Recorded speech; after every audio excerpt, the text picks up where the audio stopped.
I think that your point is exactly dead on, that we just there we have to just rely on how big they are and how massive that they are, and that they're bureaucratic, and that it will take, so much time. The one issue that I will say, and the Washington Post did a great article about this exact thing right when the Inflation Reduction Act got passed. I was really surprised that they did a really fair analysis of the tax implications.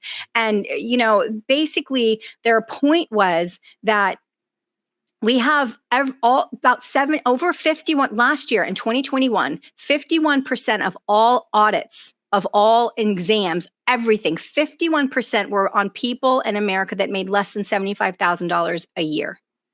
Wow. So the Washington Post's argument was they actually don't like going after the billionaires and the millionaires because those people have resources for tax attorneys like me. They have resources for offshoring, second passporting. They have these resources that they can avail themselves of at a sophisticated level. Whereas when you're looking at 400,000 and under, you're talking mostly about W-2 employees where everything is automatically sent into the IRS by Social Security number, and they can simply have red flag software run, analysis, finding out who, based on Social Security number, who has not filed, who has not reported, who does not have the right W-2 reported. It's a lot easier for them to go after people that don't have money, ironically speaking, because it's done through automated software and red flag systems outside of, millionaires and billionaires that they know are going to be a little bit more of a challenge. So they actually,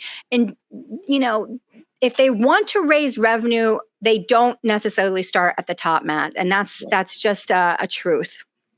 Yeah, it's something like if they put $1 in, they get $6 out in terms of what the return is of them auditing and going after people that really can't afford tax attorneys and things like that. So if you I don't know how many in your audience would necessarily fall into that. I'm sure some do. You've got a high percentage of your audience that is high income professionals that's not really going to worry them. You've got folks that are, they're running as an S corp or they're running as an LLC or an LLP, something like that. Anything for those people that they need to be aware of?